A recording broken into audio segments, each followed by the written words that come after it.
O telefone fixo tocou 3 vezes antes que eu atendesse. Era dezembro de 2007. O calor estava insuportável em São Paulo. E eu acabara de voltar do banco onde depositei mais um aluguel do condomínio. Alô? Falei, enxugando o suor com a toalha. Do outro lado da linha, ouvi a voz estridente da minha nora gritando com alguém. Diz pra essa velha que não quero mais ela aqui. Então percebi. Ela havia ligado sem querer, provavelmente discando errado no celular. Fiquei ali, parada, ouvindo meu próprio filho concordar. Tem razão, amor. Minha mãe é um peso morto mesmo.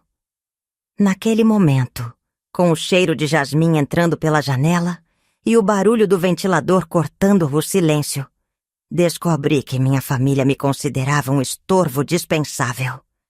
Eles não sabiam que eu era a verdadeira proprietária do edifício onde viviam suas vidas de aparência. Você já descobriu que as pessoas que mais ama querem se livrar de você? Que sussurram pelas suas costas, planejando sua exclusão como quem planeja as férias? Eu descobri aos 60 anos, quando achava que já tinha visto de tudo nesta vida. Mas o pior não foi a descoberta em si. Foi perceber que eu tinha poder para mudar completamente o jogo e que eles nem imaginavam o que estava por vir. Meu nome é Vera Beatriz Santos. Hoje tenho 78 anos e durante muito tempo fingi ser a velhinha indefesa que todo mundo esperava que eu fosse. Durante décadas, deixei meu filho Ricardo e minha nora Camila acreditarem que dependia deles para sobreviver. Que bobagem, eu que sustentava aquela família inteira sem que eles soubessem. E quando descobri o que realmente pensavam de mim, decidi que era hora de parar de fingir. Esta é a história de como uma velha inútil transformou a vida de 2 pessoas que a desprezavam em um verdadeiro inferno na Terra. E antes que você me julgue, deixe-me contar todos os detalhes. Porque depois de ouvir tudo, talvez você entenda por que fiz o que fiz. Ou talvez você fique horrorizado comigo. Sinceramente, tanto faz. Eu durmo muito bem à noite. A história começa naquela tarde sufocante de dezembro. Lembra como era 2007? O Brasil estava crescendo, o Lula era presidente, todo mundo falava que íamos virar uma potência mundial. Eu acabara de voltar do Banco do Brasil da Rua Augusta, onde fazia questão de ir pessoalmente depositar os aluguéis dos meus inquilinos. 15 apartamentos espalhados por São Paulo, todos quitados, todos rendendo uma boa grana todo mês. Mas para meu filho e nora, eu era apenas a viúva coitada que recebia uma aposentadoriazinha mixuruca. Que ironia deliciosa, não é mesmo? Para entender direito esta história, preciso voltar um pouco no tempo. Eu me casei com Antônio Santos em 1968, quando tinha 21 anos. Ele era um homem visionário.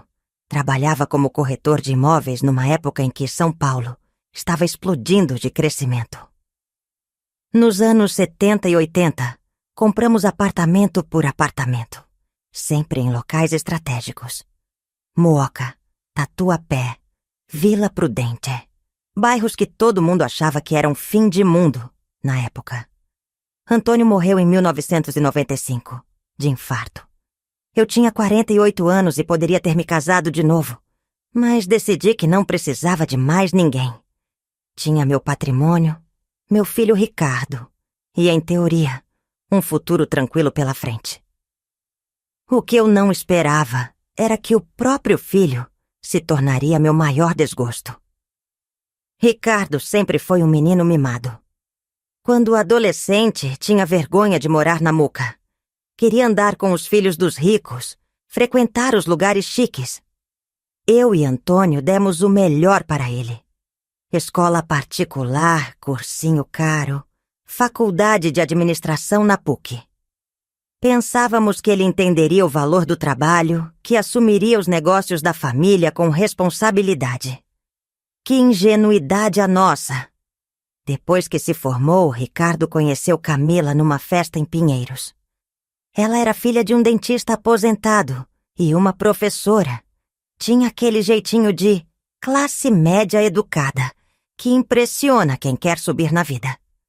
Cabelo sempre arrumado, roupa de marca, falava sobre arte e cultura como se fosse uma intelectual.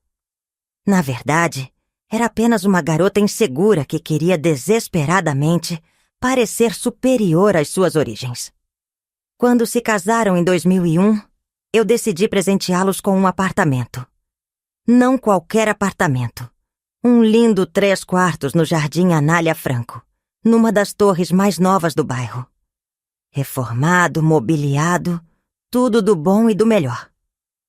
Só não contei a eles um pequeno detalhe. O apartamento era meu. Estava no meu nome, comprado com o dinheiro dos meus aluguéis. Eles achavam que era um presente definitivo, uma transferência de propriedade. Eu deixei que pensassem isso. Por quê? Porque já desconfiava do caráter de ambos. Ricardo sempre foi gastador, Camila sempre foi ambiciosa. Eu queria ter uma forma de proteger meu patrimônio se algo desse errado. E como deu durante 6 anos, de 2001 a 2007, fingi ser a sogra dependente. Ia jantar na casa deles uma vez por semana, sempre levando alguma comidinha caseira. Pedia para Ricardo me ajudar com as burocracias do banco. Fingia não entender de computador. Me fazia de coitada quando o assunto era dinheiro. Ai, filho, essa aposentadoria não dá pra nada. Eu suspirava, enquanto secretamente depositava mais 3.000 reais de aluguel na minha conta. Eles caíram direitinho na minha representação. Ricardo me tratava com aquela paciência forçada que filhos dedicam às mães chatas. Camila fingia educação. Sempre me cumprimentava com um beijinho no rosto. Me chamava de Dona Vera, com aquele tom respeitoso e falso. Mas eu via nos olhos dela. Ela me considerava um atraso de vida, uma representante do Brasil cafona, que ela queria deixar para trás. A verdade é que eu estava testando eles o tempo todo. Queria ver até onde iriam, quanto aguentariam sustentar a farsa de amor familiar. E eu tinha razão de desconfiar, porque no final de 2007, descobri que eles não aguentavam mais fingir. Aquela ligação foi um divisor de águas na minha vida. Era uma quinta-feira, por volta das 4 da tarde. Eu havia acabado de chegar do banco e estava tirando os sapatos quando o telefone tocou. Atendi meio distraída, ainda organizando os comprovantes de depósito na mesa da cozinha. Alô? Silêncio do outro lado. Então ouvi vozes abafadas, como se alguém estivesse conversando longe do aparelho. Percebi que era uma ligação acidental. Provavelmente alguém havia discado meu número sem querer. Ia desligar quando reconheci a voz da Camila. Não aguento mais essa situação, Ricardo. Meu coração acelerou. Fiquei grudada no telefone, prendendo a respiração para ouvir melhor. E agora ela quer passar o Natal aqui? Fedorenta? Eu que sempre me arrumava com o maior capricho, sempre cheirando ao melhor perfume que o dinheiro podia comprar? Então ouvi a voz do meu filho. Meu próprio filho, que eu carreguei 9 meses na barriga, que criei com todo o amor do mundo. Você tem razão, amor. Minha mãe é um peso morto mesmo. Só serve para reclamar e atrapalhar nossa vida. Deveríamos encontrar um jeito de nos livrar dela de vez. Por que você não fala para ela se mudar para o interior? Inventa que o aluguel aqui em São Paulo está muito caro, que seria melhor para ela morar numa cidade menor? Boa ideia. Ou então a gente convence ela a ir para um daqueles asilos chiques. Fala que é para ela ter companhia de gente da idade dela. Perfeito. Qualquer coisa, menos ter que aturar essa velha por perto. Você viu como ela estava me olhando outro dia?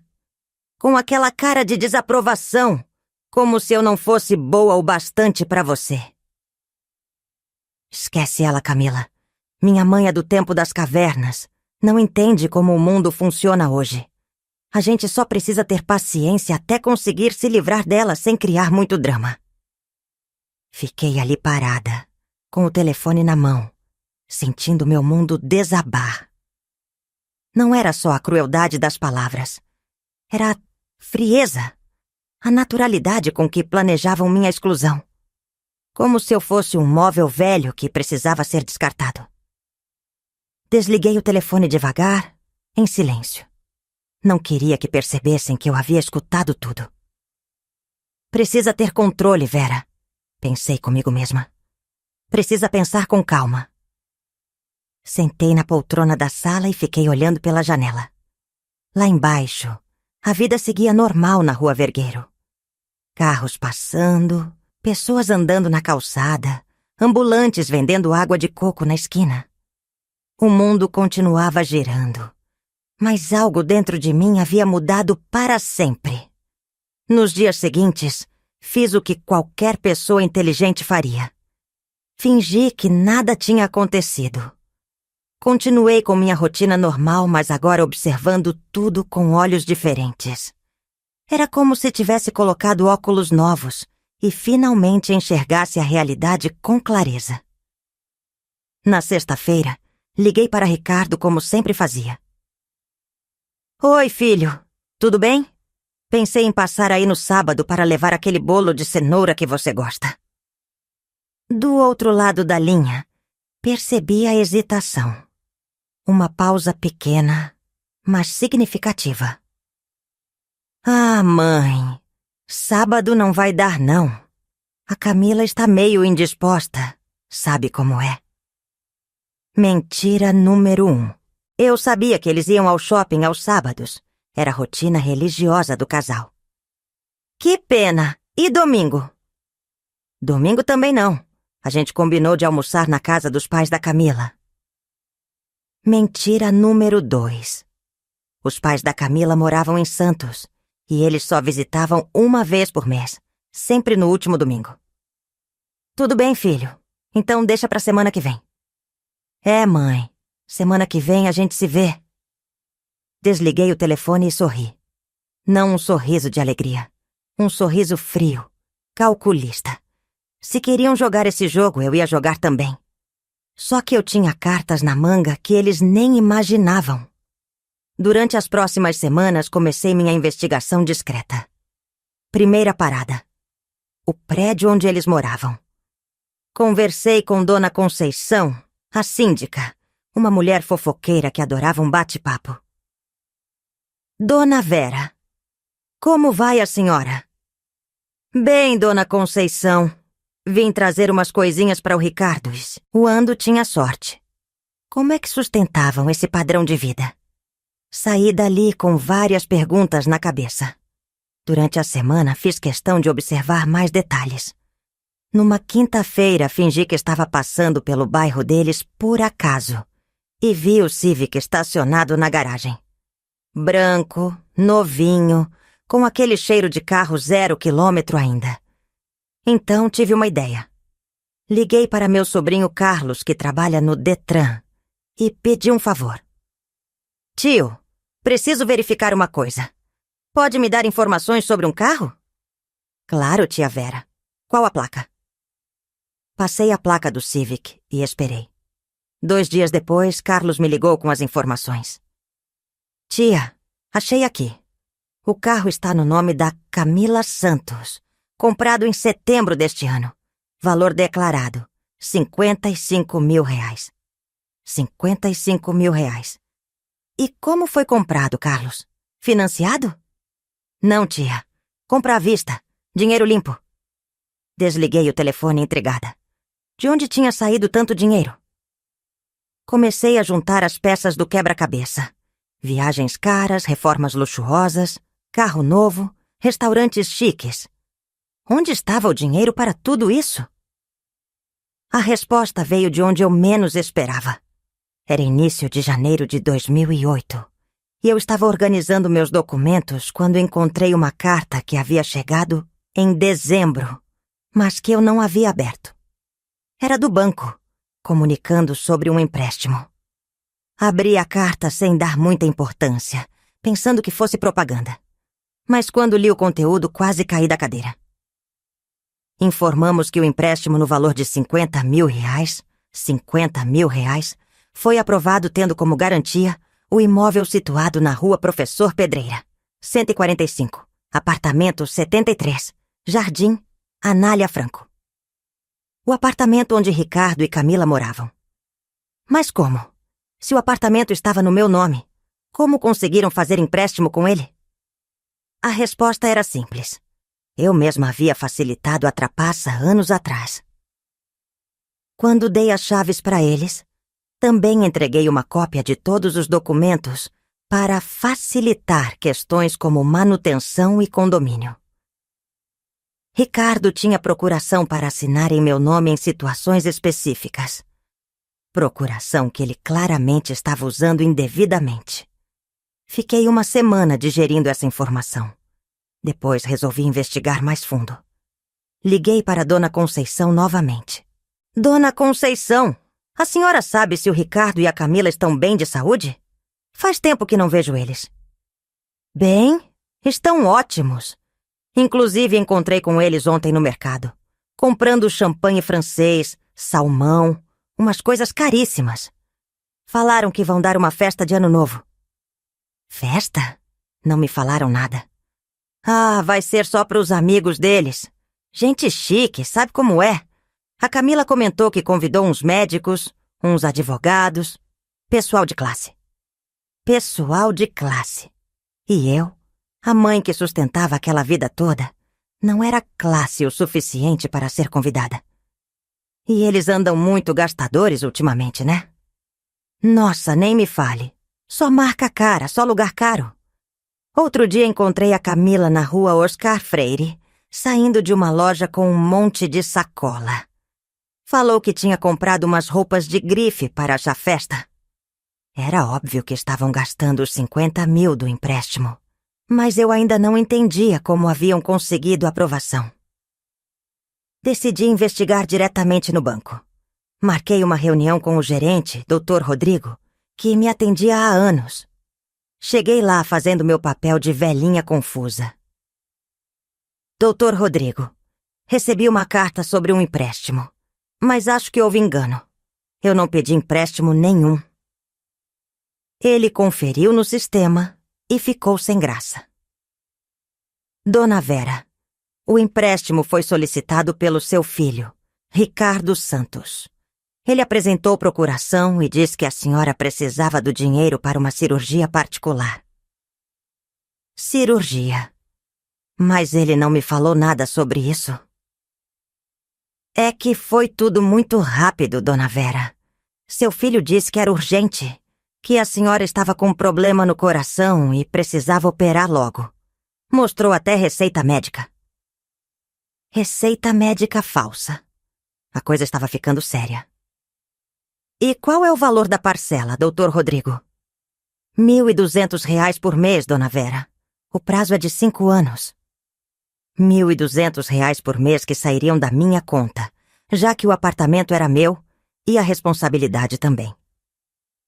Ricardo havia feito um empréstimo de R$50 mil para a banca Vida de Playboy, e eu que pagaria a conta pelos próximos 5 anos. Saí do banco com uma sensação estranha. Não era raiva, ainda. Era uma frieza calculista que eu não conhecia em mim mesma. Pela primeira vez na vida, estava vendo meu próprio filho como ele realmente era. Um aproveitador sem escrúpulos. Durante o caminho de volta para casa, fui organizando os fatos na minha cabeça. Ricardo e Camila me desprezavam. Queriam se livrar de mim. Me consideravam um peso morto. Ao mesmo tempo, usavam meu patrimônio para financiar uma vida que não podiam pagar. Viviam às minhas custas enquanto planejavam minha exclusão. A hipocrisia era tão grande que chegava a ser cômica. Quando cheguei em casa, fiz algo que não fazia há anos. Abri uma garrafa de vinho. Sentei na poltrona da sala com uma taça na mão e comecei a planejar. Não um plano emocional movido pela mágoa. Um plano racional, estratégico, com começo, meio e fim bem definidos. Primeiro, precisava entender completamente a situação financeira deles. Segundo, precisava descobrir quem mais sabia sobre o esquema. Terceiro, precisava escolher o momento certo para agir. Nos dias seguintes, liguei para alguns dos meus inquilinos. Como sempre, fui uma proprietária presente. Todos me conheciam bem e gostavam de conversar. Descobri informações valiosas. Dona Maria, que alugava um apartamento na Vila Prudente, me contou que seu filho trabalhava na mesma empresa que Ricardo. Seu Ricardo é muito falador. Dona Vera vive, contando vantagem para os colegas. Semana passada disse que a mãe dele tinha deixado uma herança gorda, que agora ele podia viver bem sem se preocupar. Herança. E ele fala isso para todo mundo? Fala sim. Meu filho disse que ele anda muito convencido, se achando rico. Até mudou o jeito de falar com os funcionários da empresa, tratando todo mundo com desprezo. Perfeito. Ricardo estava criando uma reputação baseada em mentiras. Quanto maior a mentira, maior seria a queda. Conversei também com seu Joaquim, aposentado que morava no prédio ao lado do meu. Ele me contou que costumava ver Ricardo e Camila chegando de táxi nos fins de semana, sempre voltando tarde da noite, claramente embriagados. Esses dois não param em casa, Dona Vera. Era evidente que estavam torrando os 50 mil reais em futilidades. Mas eu não ia interferir, ainda. Queria que gastassem tudo, que se acostumassem com o padrão de vida alto. Porque quanto mais alto você sobe, maior é o tombo. Durante esse período de observação, também comecei a testar seus limites. Numa quarta-feira, liguei para Ricardo fingindo desespero. Filho, preciso da sua ajuda. Surgiu um problema no condomínio aqui e preciso pagar R$ 1.000 até amanhã, senão vão me multar. R$ 1.000, mãe? Nossa, é muito dinheiro. Eu não tenho isso agora. Mentira descarada. Sabia que ele tinha acabado de sacar dinheiro para mais uma viagem. Mas, filho, eu não sei o que fazer. Não tenho esse dinheiro na conta. Deixa eu ver. Talvez no final do mês eu consiga te emprestar. Mas agora está difícil mesmo. Desliguei o telefone com um sorriso amargo. Meu próprio filho, bancando a vida de rico com meu dinheiro, não podia me emprestar R$ 1.000 numa emergência. A frieza dele era impressionante. Foi nesse momento que tomei uma decisão definitiva. Não bastava descobrir a traição. Eu ia dar uma lição que eles jamais esqueceriam. Ia mostrar quem realmente mandava naquela história. E o melhor de tudo, ia fazer tudo dentro da lei. Afinal, o apartamento era meu, o empréstimo estava sendo pago com meu dinheiro. E eles eram apenas inquilinos que haviam perdido o direito de continuar morando no meu imóvel. A vingança seria doce, justa e completamente legal. Fevereiro de 2008 foi o mês em que comecei a colocar meu plano em prática. Mas antes de agir, precisava de um aliado. Alguém que entendesse tanto de direito quanto eu entendia de imóveis. Foi então que lembrei do Dr. Montenegro. Eugênio Montenegro havia sido advogado e sócio do meu falecido marido durante anos. Um homem sério na casa dos 70, especialista em direito imobiliário. Antônio sempre dizia que Montenegro era o único advogado honesto de São Paulo. Piada que eles repetiam toda vez que se encontravam para jogar dominó.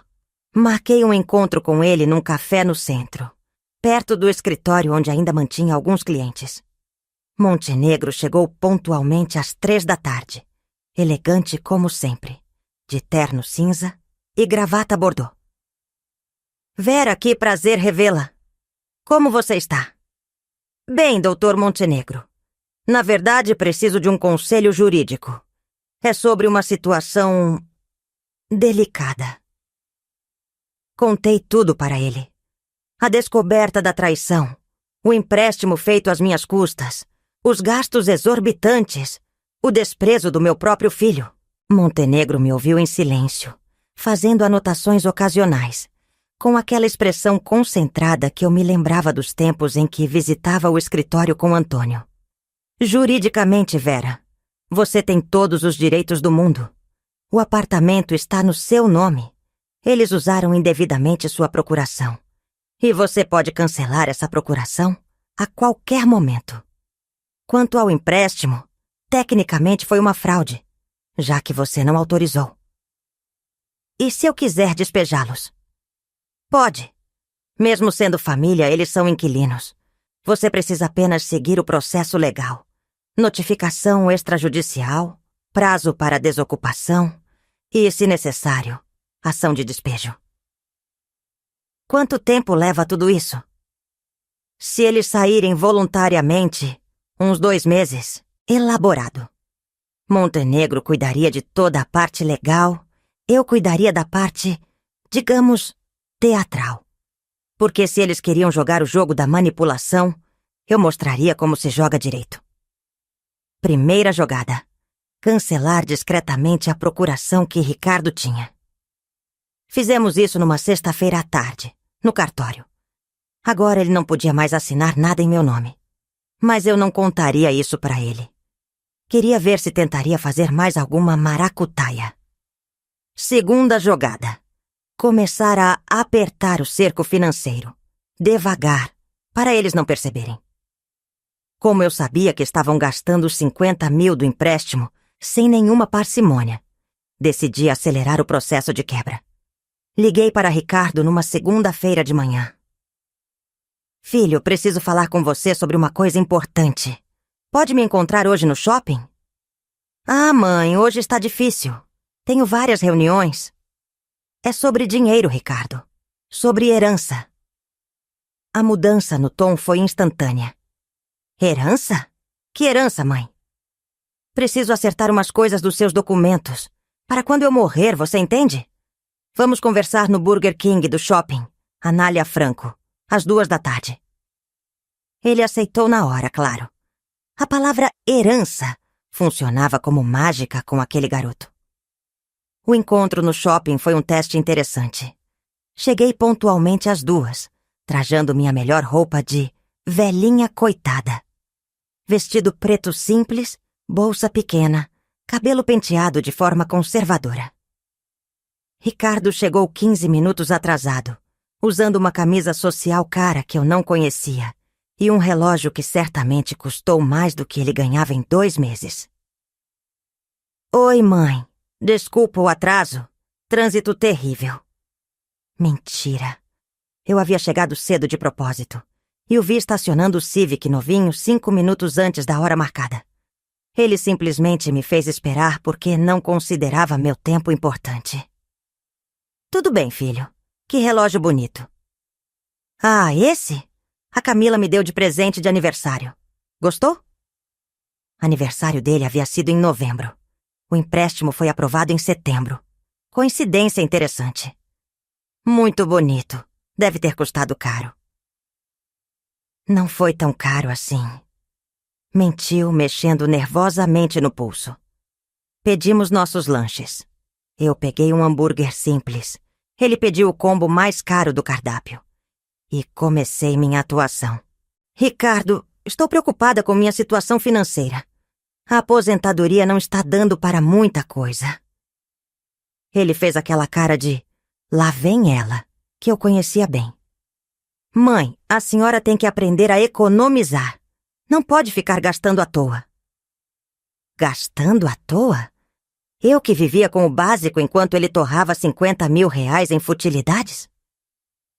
É que eu estive pensando, talvez seja melhor eu vender um dos apartamentos que seu pai deixou, para ter uma reserva de emergência.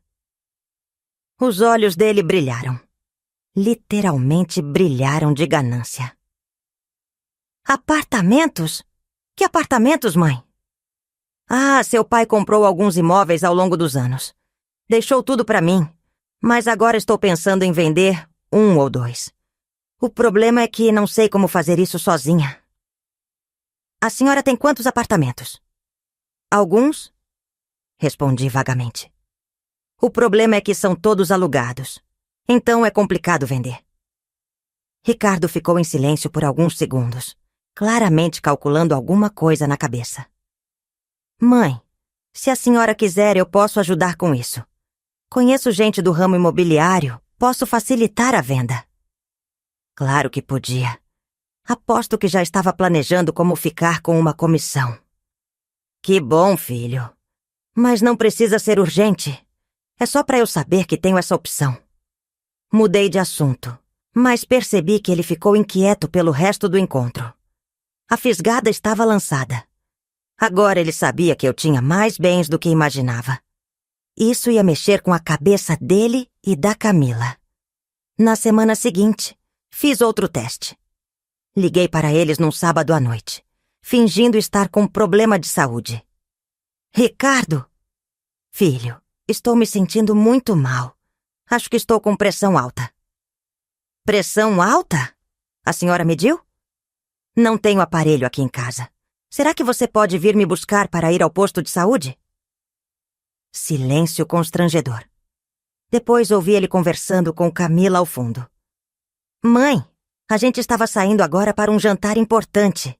Não pode esperar até amanhã? É que estou com medo, filho. E se for algo sério? Olha, vou ligar para o meu amigo médico, Dr. Fábio. Ele pode dar uma orientação por telefone. Desligou e me deixou esperando por 40 minutos. Quando ligou de volta, disse que o Dr. Fábio havia recomendado que eu tomasse um chá de camomila e descansasse. Se piorasse, procurasse o hospital. Um chá de camomila para pressão alta. Se eu realmente tivesse passando mal, poderia ter morrido enquanto eles jantavam em algum restaurante chique. Foi nesse momento que qualquer resquício de dúvida desapareceu da minha mente. Meu filho realmente não se importava comigo. Eu era apenas um estorvo que atrapalha seus planos de vida. Em março, decidi aumentar a pressão psicológica. Queria que eles ficassem nervosos, ansiosos, sem entender o que estava acontecendo. Montenegro me deu uma ideia brilhante. Vera, que tal começarmos oficialmente o processo, mas sem eles saberem? Vamos preparar toda essa documentação, fazer a notificação, mas segurar tudo até o momento certo. Como assim? Vamos fazer uma notificação extrajudicial e mandar pelos correios. Só que você vai interceptar a correspondência antes deles receberem. Assim temos tudo pronto, mas mantemos o elemento surpresa. Genial. Montenegro realmente entendia de estratégia. Passamos 2 semanas preparando todos os documentos. A notificação era uma peça de arte jurídica. Clara, direta, irrefutável. Dizia que eu, Vera Beatriz Santos, proprietária do imóvel situado à Rua Professor Pedreira, 145, apartamento 73, notificava os ocupantes Ricardo Santos e Camila Santos, que tinham prazo de 30 dias, para desocupar voluntariamente o imóvel, sob pena de ação de despejo. Mas além dos documentos oficiais, comecei uma campanha de nervosismo psicológico. Pequenas coisas que fariam eles se questionarem, mas sem levantar suspeitas demais. Primeira investida. Apareci na portaria do prédio numa quinta-feira à tarde, quando sabia que eles não estavam em casa. Conversei longamente com Dona Conceição. Dona Conceição, preciso verificar umas coisas sobre o apartamento do Ricardo. A senhora pode me mostrar os registros de correspondência dos últimos meses? Claro, Dona Vera. Aconteceu alguma coisa? Não. É só uns acertos de documentação. Sabe como é? Burocracia. Pedi para ver todas as correspondências que chegaram para eles. Contas, boletos, cartas. Anotei tudo num caderninho bem devagar, fazendo cara de quem estava conferindo algo importante. Dona Conceição, se chegarem documentos importantes para eles, a senhora pode me avisar? É que às vezes eles viajam e podem perder prazos importantes. Pode deixar, Dona Vera. A senhora sempre foi muito cuidadosa com essas coisas. Na sexta-feira, Ricardo me ligou meio nervoso. Mãe, a síndica disse que a senhora esteve lá ontem. Aconteceu alguma coisa? Não, filho. Só fui verificar umas pendências do condomínio. Nada demais. Que pendências? Ah, coisa de documentação. Seu pai sempre cuidava dessas coisas. Agora eu tenho que aprender. Percebi a inquietação na voz dele, mas deixei por isso mesmo. Segunda investida. Comecei a aparecer no prédio com mais frequência, sempre com uma desculpa diferente. Uma vez fui conferir o interfone, outra vez para falar com o síndico sobre as reformas no prédio. Sempre cumprimentava os vizinhos, sempre fazia questão de me mostrar presente. Terceira investida. A mais cruel. Numa segunda-feira, liguei para Ricardo de manhã cedo. Filho, preciso te contar uma coisa importante. Estive conversando com o Dr. Montenegro sobre meus bens. Dr. Montenegro? Quem é esse? O advogado do seu pai. Ele disse que preciso regularizar algumas situações para proteger a herança. Que situações, mãe? É meio complicado explicar por telefone, mas ele disse que eu preciso revisar todas as procurações que dei, todos os documentos que assinei, para ter certeza de que tudo está correto. Silêncio do outro lado. A senhora deu procuração para alguém? Para você, né, filho? Quando vocês se mudaram para o apartamento. Lembra? Ah, lembro. Mas eu podia sentir o nervosismo dele. O Dr. Montenegro disse que é melhor cancelar e refazer tudo, para evitar problemas futuros. Que tipo de problemas? Ah, essas coisas de cartório, registro. Você entende dessas coisas melhor que eu. Era mentira. Eu entendia perfeitamente, mas queria que ele ficasse inseguro. Quando a senhora vai fazer isso? Na semana que vem, provavelmente.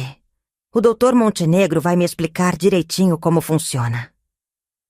Desliguei o telefone e sorri.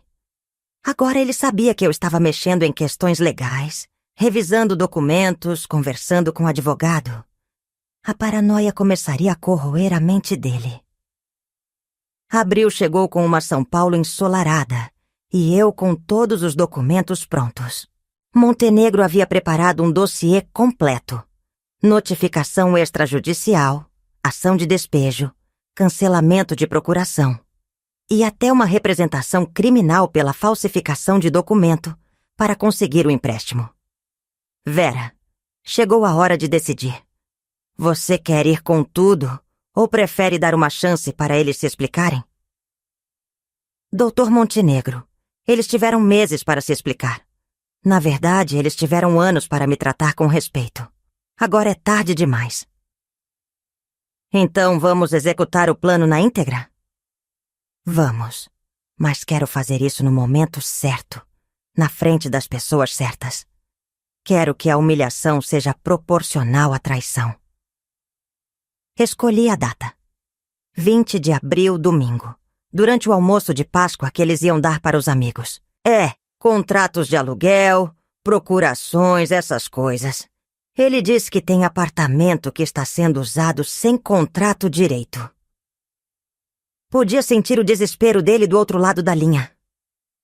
E o que acontece quando um apartamento está sendo usado sem contrato? Ah, segundo o Dr. Montenegro, o proprietário pode retomar o imóvel a qualquer momento. Legalmente, quem está lá sem contrato é considerado invasor. Invasor? Invasor. Pode ser despejado até judicialmente. Desliguei o telefone e fiquei imaginando a cara dele. Apostava que naquele exato momento ele estava contando tudo para Camila e os dois estavam entrando em pânico. Na quinta-feira fiz a jogada final da preparação. Apareci no prédio de manhã cedo, quando sabia que eles estavam trabalhando, e conversei com Dona Conceição. Dona Conceição, no domingo eu vou estar aqui com meu advogado. Vamos precisar conferir uns documentos do apartamento 73. Aconteceu alguma coisa grave, Dona Vera? Não é grave. É só burocracia. Mas se eles perguntarem, diga que é sobre regularização de contrato. Pode deixar. Sabia que Dona Conceição contaria para todo mundo, incluindo Ricardo e Camila.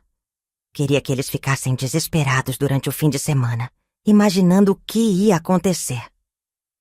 No sábado à noite, Ricardo me ligou. A voz dele estava estranha, quase desesperada. Mãe, a síndica disse que a senhora vem aqui amanhã com um advogado. É sobre o quê? Ah, filho, é sobre aquelas regularizações que eu te falei. O doutor Montenegro precisa ver uns papéis. Mas por que amanhã? A gente vai ter um almoço com os amigos? Pois é, eu até falei isso pra ele. Mas ele disse que domingo era o único dia que tinha disponível. Não vai atrapalhar vocês, vai? Não, não vai atrapalhar, não. Claro que ia atrapalhar. E era exatamente isso que eu queria. Que horas a senhora vem?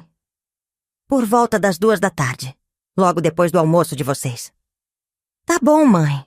A gente te espera. Desliguei o telefone e abri uma garrafa de vinho. Era minha última noite como a velhinha coitada. No dia seguinte, Vera Beatriz Santos, empresária e proprietária de 15 imóveis em São Paulo, faria sua estreia oficial. E seria um espetáculo inesquecível. Domingo, 20 de abril de 2008. Acordei às 6 da manhã, apesar de ter dormido pouco. Não era nervosismo, era expectativa. Como uma atriz no dia da estreia da peça mais importante de sua carreira. Escolhi minha roupa com cuidado. Nada de vestido preto de velhinha coitada. Tailleur azul marinho, salto baixo, mas elegante, cabelo preso em coque, maquiagem discreta, mas impecável. Queria parecer o que realmente era, uma empresária séria e determinada. Montenegro chegou à minha casa às 12h30, trajando seu melhor terno. Trouxe uma pasta de couro marrom repleta de documentos. Contratos, certidões, notificações, tudo perfeitamente organizado. Pronta para o grande dia, Vera? Mais do que pronta. Estou ansiosa. Lembra do que combinamos? Deixa eu falar primeiro. Estabelecer o tom jurídico. Depois você entra com a parte pessoal. Lembrado. E você trouxe a notificação? Aqui está, disse ele me mostrando o envelope lacrado. Notificação extrajudicial de despejo, com prazo de 30 dias. A partir do momento que entregarmos isso, eles têm 1 mês para sair voluntariamente. E se não saírem? Aí entramos com ação de despejo na justiça. Com toda essa documentação que temos, é vitória garantida. Almoçamos rapidamente e saímos. Durante o caminho até o Jardim Anália Franco, Montenegro me fez as últimas orientações. Vera, independente do que eles disserem, não aceite desculpas nem promessas. Gente assim só entende quando perde o que tem. Não se preocupe, eu não vou vacilar. Chegamos ao prédio às 2 em ponto. Dona Conceição estava na portaria e fez questão de nos cumprimentar efusivamente. Dona Vera, o Ricardo e a Camila estão esperando vocês, mas acho que eles estão com visitas. Que pena. Respondi sem esboçar qualquer constrangimento. Vamos subir mesmo assim. No elevador, Montenegro me deu um último conselho. Lembre-se, você não está fazendo nada errado.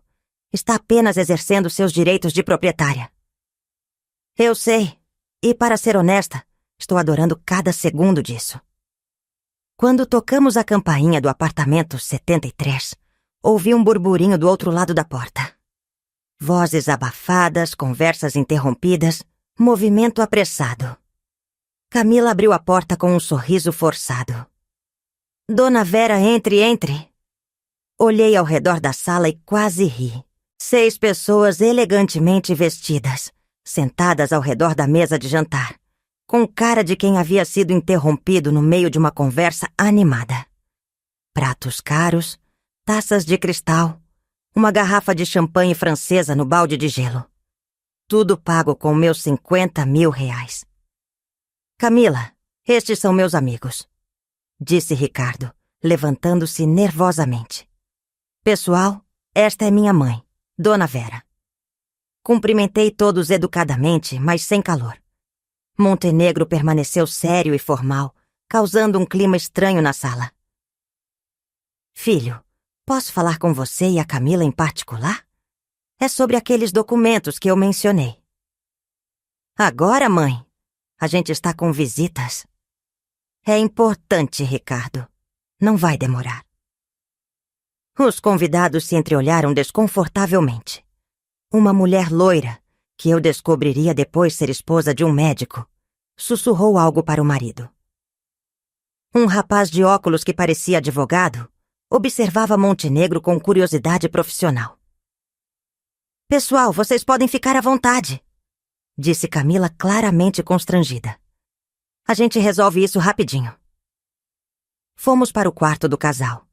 Ricardo fechou a porta e me olhou com aquela expressão de filho impaciente que eu conhecia tão bem. Mãe, não podia ter esperado até amanhã? A gente está recebendo pessoas importantes. Importantes para quem, Ricardo? Para você ou para mim? Ele ficou desconcertado com minha mudança de tom. Como assim? Foi aí que Montenegro entrou em ação. Senhor Ricardo, senhora Camila, meu nome é Eugênio Montenegro, advogado especialista em direito imobiliário. Estou aqui a pedido da Dona Vera para tratar de uma questão muito séria. O clima mudou instantaneamente.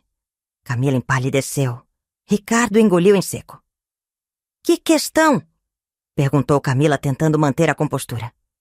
A questão da ocupação irregular deste apartamento. Como assim, ocupação irregular?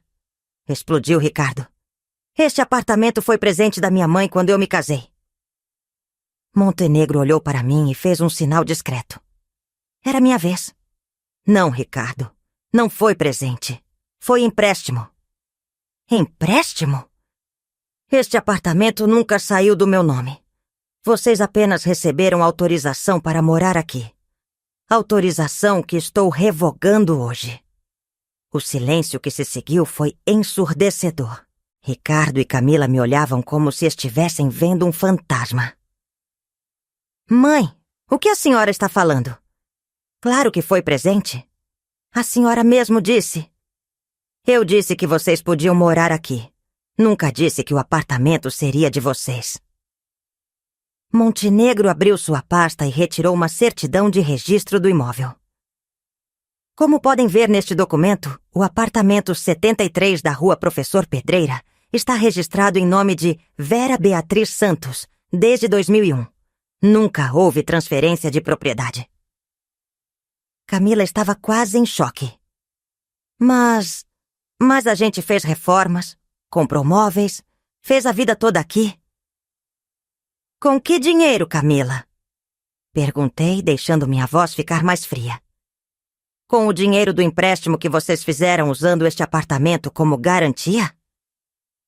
Os dois ficaram paralisados. Era já a confirmação de que eu sabia de tudo. Como a senhora ficou sabendo? Gaguejou Ricardo. Filho, eu sei de tudo. Do empréstimo de 50.000 reais, das mentiras que vocês contaram no banco, dos gastos exorbitantes que fizeram com o meu dinheiro. Sei que vocês me acham um peso morto, que queriam se livrar de mim, que se envergonham de mim. Mãe, não é assim. Não é assim. Explodi, abandonando completamente a máscara de velhinha frágil. Eu escutei vocês falando, Ricardo. Camila começou a chorar. Dona Vera, foi mal entendido. A gente estava nervoso. Nervoso? Nervoso? Minha voz estava subindo perigosamente. Vocês estavam nervosos gastando-te o meu dinheiro em champanhe francês? Nervosos comprando carro novo com a minha garantia? Nervosos fazendo festa para os amigos chiques, enquanto eu fingia precisar de ajuda para pagar 1.000 reais? Ricardo tentou se aproximar. Mãe, calma. Vamos conversar com calma. Não chega de mentira. Montenegro interveio com sua voz profissional. Senhor Ricardo, senhora Camila, estou entregando formalmente esta notificação extrajudicial, disse, estendendo o envelope lacrado. Vocês têm 30 dias para desocupar voluntariamente este apartamento. Caso não o façam, entraremos com ação de despejo na justiça. 30 dias? Sussurrou Camila. 30 dias, confirmei friamente. O mesmo prazo que eu teria se vocês me pusessem num asilo, não é mesmo? A realidade finalmente bateu. Ricardo tentou uma última cartada. Mãe, para com isso, a senhora não pode fazer isso conosco. Família? Soltei uma risada amarga. Família não planeja se livrar da mãe porque ela é inconveniente. Família não rouba. Família não mente. Família não se envergonha dos seus. Do outro lado da porta, ouvia-se um silêncio constrangedor na sala. Os convidados, obviamente, estavam escutando tudo. Minha voz havia subido o suficiente para atravessar as paredes. Era parte do plano.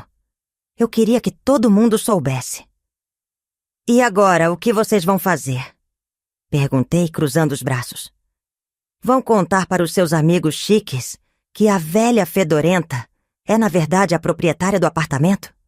Que vocês são apenas inquilinos sendo despejados? Camila soluçava baixinho. Ricardo parecia estar em choque. Mãe, pelo amor de Deus, onde a gente vai morar? Não sei, filho. Não é mais problema meu. Vocês são adultos, independentes, bem-sucedidos, informados de que terão que procurar outro lugar para as próximas reuniões sociais. A mulher loira arregalou os olhos. Como assim? Este apartamento é meu. Meu nome, minha escritura, meu direito. E acabei de notificar meu filho e minha nora que tem 30 dias para se mudar. O advogado de óculos se levantou, visivelmente desconfortável. Acho melhor a gente ir embora. Ricardo, Camila, muito obrigado pelo almoço. Não precisam ir embora por minha causa, disse ajeitando a bolsa. Eu e o Dr. Montenegro já estamos saindo. Só vim exercer meus direitos de proprietária. Ricardo e Camila apareceram na sala, ambos com cara de velório. Os amigos se entreolharam sem saber o que fazer. Mãe, por favor, não faz isso, implorou Ricardo com a voz embargada. 30 dias, Ricardo. Usem bem este tempo. Caminhei até a porta, parei e me virei uma última vez. Ah, e Ricardo? Sobre aquela conversa que tivemos no shopping, lembra? Sobre eu vender alguns apartamentos para ter uma reserva? Pois bem, não vou vender nada. Tenho 15 apartamentos alugados em São Paulo, todos no meu nome, todos me dando uma renda mensal excelente. Nunca precisei da ajuda de vocês para nada. Vocês é que dependiam de mim e não sabiam. A expressão de choque no rosto dele era impagável. 15 apartamentos? 15. E vocês perderam o direito a todos eles no momento em que decidiram me humilhar. Saí do apartamento de cabeça erguida, Montenegro ao meu lado. No elevador, ele me olhou com admiração. Vera, isso foi magistral. Não podia ter saído melhor. Foi apenas justiça, Dr. Montenegro. Justiça poética. Quando chegamos ao térreo, Dona Conceição estava obviamente curiosa. Dona Vera, correu tudo bem? Correu perfeitamente, Dona Conceição. Aliás, preciso avisá-la de uma coisa. O apartamento 73 vai ficar vago em breve. Se conhecer alguém interessado em alugar, pode me procurar.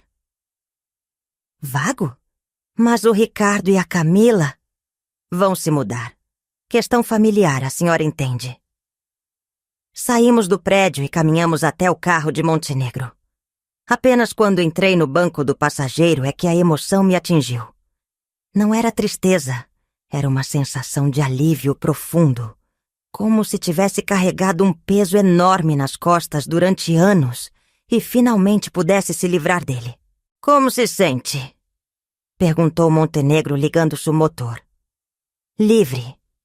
Respondi sem hesitação. Pela primeira vez em anos me sinto completamente livre. E era verdade.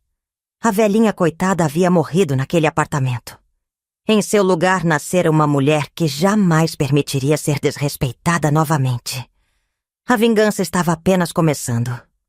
Os 30 dias que se seguiram foram os mais estranhos da minha vida. Não pela ansiedade.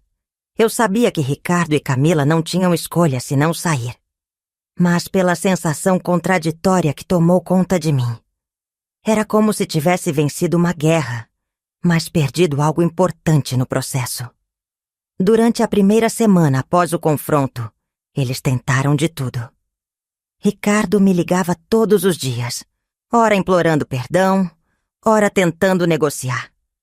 Camila chegou a se aparecer na minha casa numa quinta-feira à noite, chorando e pedindo mais uma chance. Eu as ouvi em silêncio, sem demonstrar qualquer emoção, e depois repeti sempre a mesma frase. 30 dias, não um dia a mais. A coisa mais interessante foi observar como eles lidaram com a humilhação social. Dona Conceição me contou que os amigos chiques pararam de frequentar o apartamento. O médico e a mulher loira que estavam no almoço espalharam a história pelo círculo social deles. Como a sogra maluca havia despejado o próprio filho. Claro que eles contaram a versão distorcida, pintando-me como a vilã da história. Mas a verdade tem um jeito engraçado de vir à tona. Quando souberam que eu tinha 15 apartamentos e que sustentava Ricardo sem ele saber, a narrativa mudou. De repente eu não era mais a sogra maluca, era a empresária esperta que descobriu o golpe do filho. São Paulo é uma cidade grande, mas os círculos sociais são pequenos.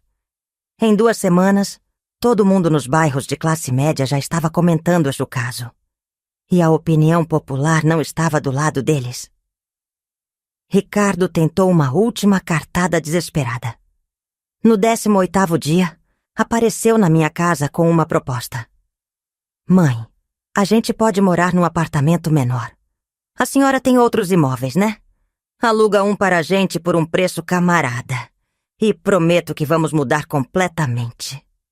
Olhei para ele, meu filho único, que eu havia criado com tanto amor. E senti uma frieza que me assustou. Era como se estivesse vendo um estranho. Ricardo, você ainda não entendeu, né? Não é sobre o apartamento, é sobre respeito. E respeito perdido não se recupera. Mas mãe... Não existe mais, mas mãe... Vocês tiveram anos para me respeitar. Escolheram me desprezar. Agora vivam com as consequências. Ele saiu da minha casa chorando. Pela primeira vez desde criança, vi meu filho chorar de verdade. E sabe o que eu senti? Nada. Absolutamente nada. Foi aí que percebi o que a vingança havia feito comigo. Não me havia tornado mais forte. Havia me tornado mais fria. O amor maternal que eu pensava ser indestrutível havia simplesmente evaporado. Como se nunca tivesse existido. Durante as noites daquelas 3 semanas, eu ficava acordada pensando nisso. Será que eu havia ido longe demais? Será que existia volta? Mais importante, eu queria que existisse volta? A resposta era não. E isso me perturbava mais do que qualquer coisa que Ricardo e Camila haviam feito comigo. No 25º dia, recebi uma ligação de uma mulher que se identificou como corretora de imóveis. Dona Vera, sou da Fernandes em Associados. O senhor Ricardo Santos me passou seu contato. Ele disse que a senhora tem um apartamento para alugar no Jardim Anália Franco? Tenho sim. Mas ainda não está disponível. Ele mencionou que vocês têm um prazo até domingo e queria saber se a senhora já tem interessados. Posso agendar uma visita para segunda-feira? Pode sim. Desliguei o telefone e ri. Ri mesmo, uma risada seca e amarga. Eles estavam tão desesperados que já estavam ajudando a alugar o próprio apartamento para estranhos. No sábado, véspera do prazo final, Montenegro me ligou. Vera, eles entraram em contato com meu escritório. Querem negociar mais uma semana. E o que você disse? Que cliente minha não negocia com quem a desrespeitou? Eles vão sair domingo ou entro com a ação de despejo segunda-feira de manhã? Perfeito. Posso fazer uma pergunta pessoal, Vera? Claro. Você sente remorso? A pergunta me pegou desprevenida. Fiquei em silêncio por alguns segundos, pensando honestamente na resposta. Não sei se é remorso, Dr. Montenegro. É mais uma sensação de vazio. Como se eu tivesse ganhado a guerra, mas perdido minha alma no processo. Isso é normal, Vera. Vingança sempre cobra um preço. A questão é se vale a pena. E vale? Só você pode responder isso. Desliguei o telefone mais confusa do que antes. A verdade é que eu havia mudado fundamentalmente. A Vera de antes, aquela que fingia ser frágil, que aceitava desrespeito em nome do amor familiar, havia morrido naquele domingo no apartamento. Em seu lugar nascera uma mulher que eu não reconhecia completamente. Essa nova Vera era mais forte, mais independente, mais honesta consigo mesma. Mas também era mais fria, mais calculista, mais impiedosa. Era melhor ou pior? Não sabia. Sabia apenas que não havia mais volta. Domingo, 20 de maio de 2008. Um mês exato após o confronto. Acordei cedo e fui até o prédio às 10 da manhã. Queria ver com meus próprios olhos o final da história. Quando cheguei, havia um caminhão de mudança na porta. Ricardo e Camila estavam carregando suas coisas, ambos com cara de quem não havia dormido direito há semanas. Ele havia emagrecido, ela estava com olheiras profundas.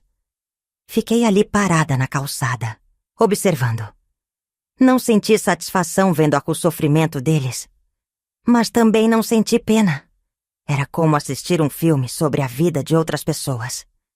Camila me viu e se aproximou. Esperava mais uma cena dramática, mais súplicas, mais lágrimas. Mas ela apenas disse: Dona Vera, quero que a senhora saiba que eu entendi. A senhora fez o que achou certo. E você, Camila? O que acha? Acho que a gente mereceu. E acho que a senhora mudou para sempre.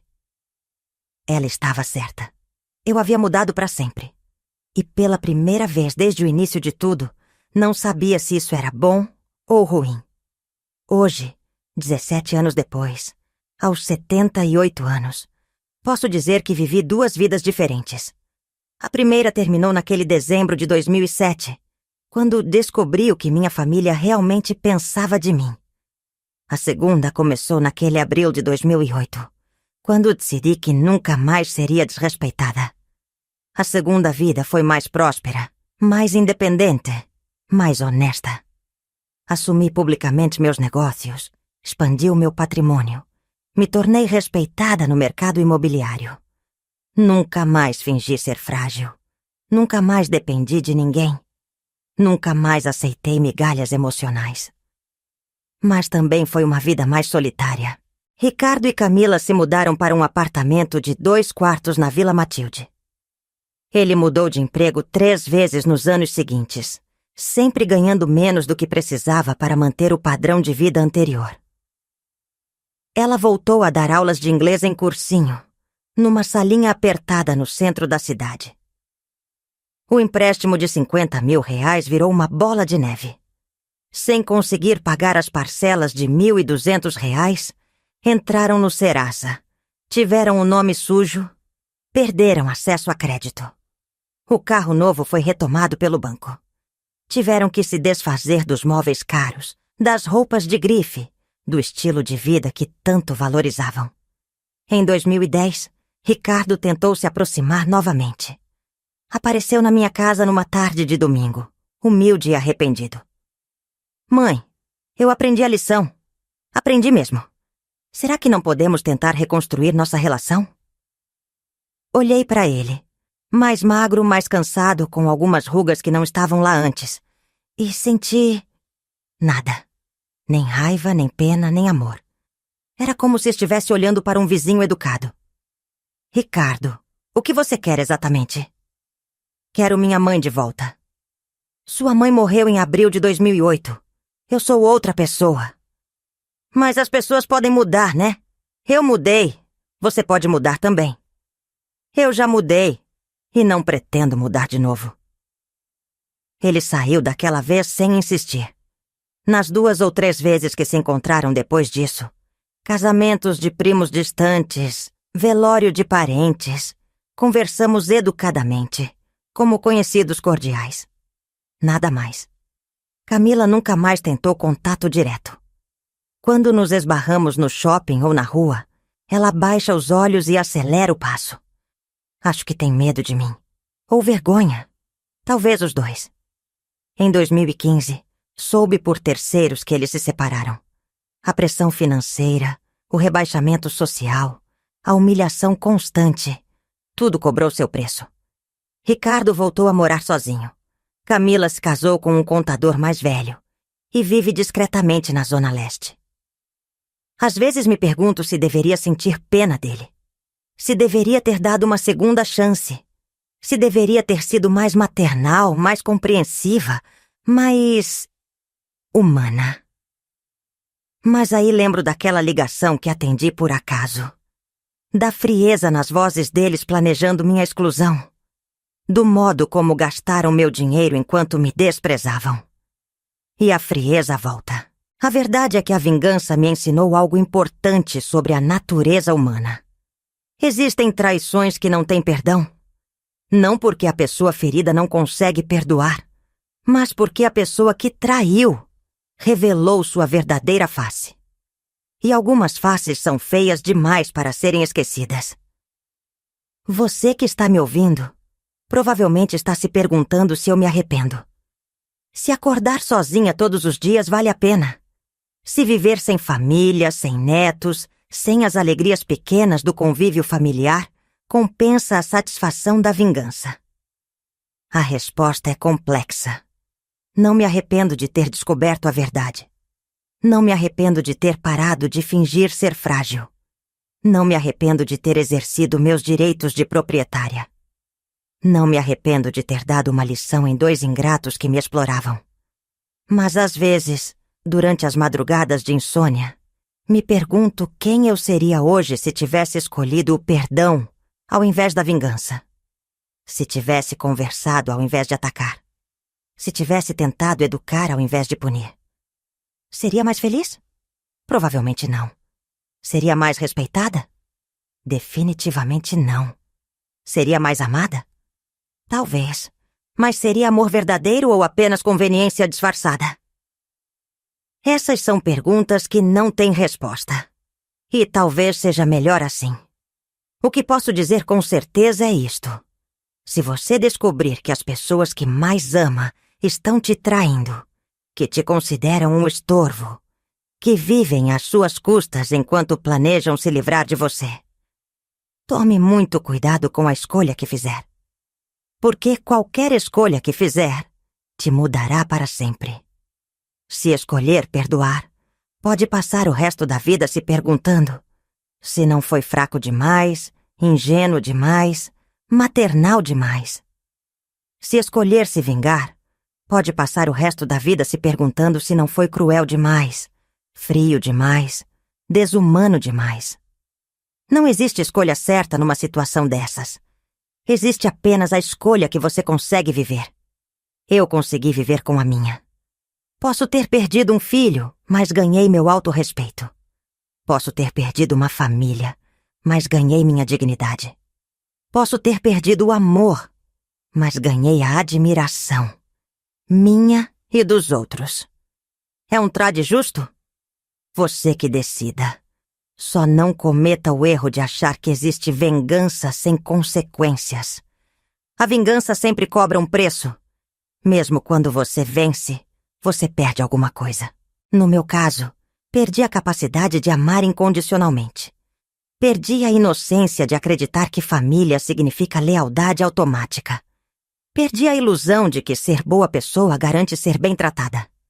Em troca, Ganhei lucidez. Ganhei independência. Ganhei poder. Vale a pena?